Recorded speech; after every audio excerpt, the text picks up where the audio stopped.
सत्संगत जी प्यार से कहना। धन निरंकार जी। सत्संगत जी, परमात्मा हमारी परीक्षा लेते हैं और परीक्षा में वो सबसे ज़्यादा हमारे उसी गुण को परखते हैं जिस पर हमें हमेशा गर्व होता है। संतो जी, आज की साखी दिल छू लेने वाली है।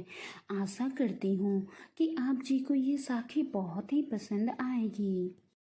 सत्संगत जी, एक व्यापारी जितना अमीर था उतना ही दान पुण्य करने वाला। वो हमेशा यज्ञ पूजा कराता रहता था और करता भी रहता।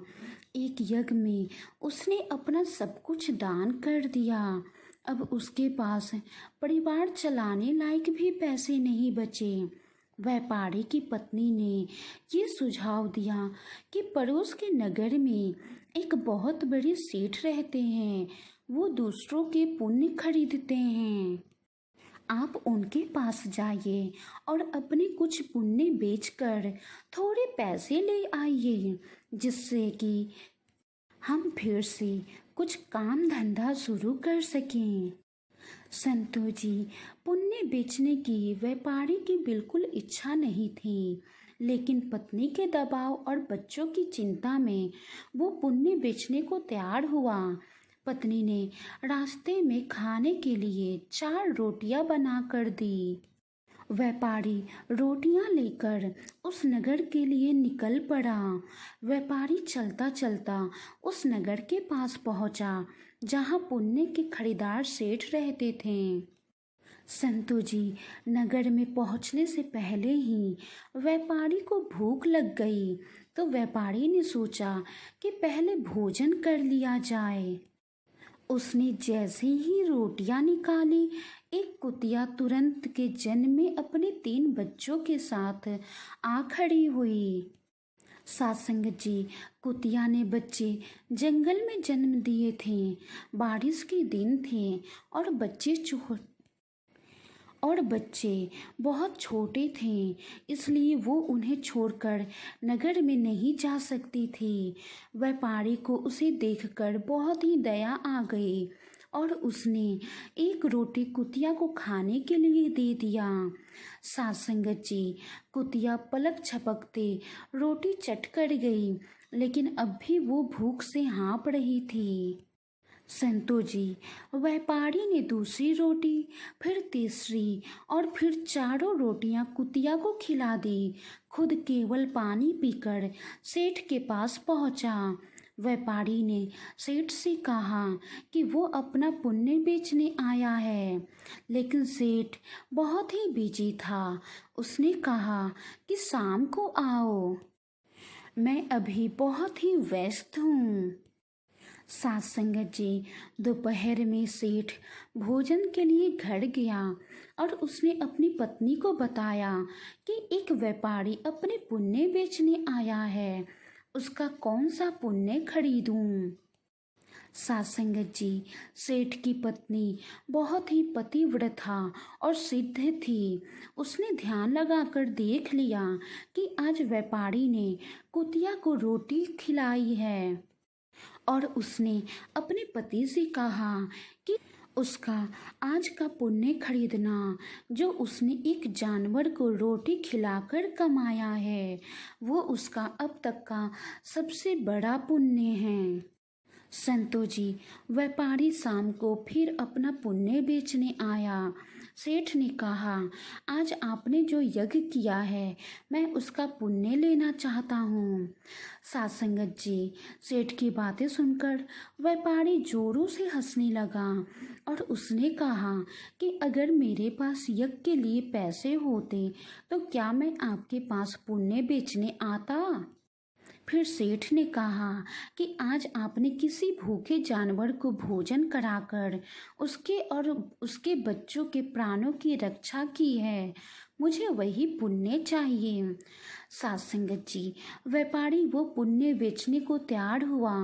सेठ ने कहा कि उस पुण्य के बदले वो व्यापारी को 4 रोटियों के वजन के बराबर हीरे मोती देगा। संतो जी, 4 रोटियां बनाई गईं और उसे तराजू के एक पलरे में रखा गया। दूसरे पलरे में सेठ ने एक पोटली में भरकर हीरे जवाहरात रखे। पलरा हिला तक नहीं। दूसरी पोटली मंगाई गई, फिर भी पलरा नहीं हिला।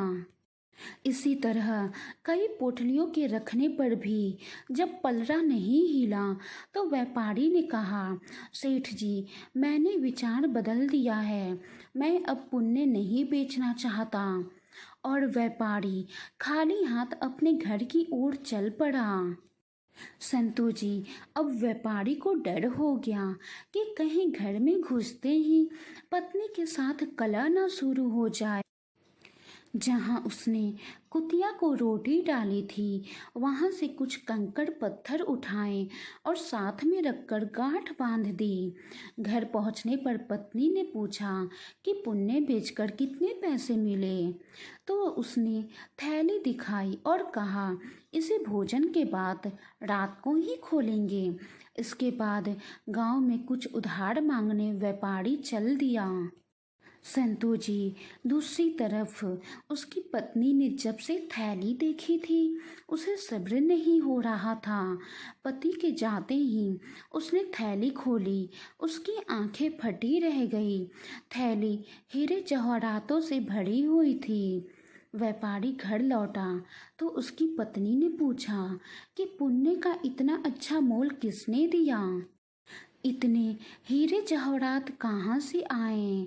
साथ संगत जी, व्यापारी को ये लगा कि पत्नी सारा भेद जानकर ताने तो नहीं मार रही, लेकिन उसके चेहरे की चमक से ऐसा लग नहीं रहा था। व्यापारी ने कहा, दिखाओ कहाँ है हीरे जवाहरात। पत्नी ने लाकर पोटली उसके सामने उलट दी। उसमें से बेशकीमती रतन गिरे। व्यापारी हैरान रह गया। फिर उसने पत्नी को सारी बात बता दी। पत्नी को पछतावा हुआ कि उसने अपने पति को विपत्ति में पुण्य बेचने को विवश किया। सासंगत जी, फिर दोनों ने ये तय किया कि वो इसमें से कुछ अंश निकालकर व्यापार शुरू करेंगे। व्यापार में प्राप्त धन को इसमें मिलाकर जन कल्याण में लगा देंगे और कुछ धन से पुण्य कार्य नेक कर्म करेंगे।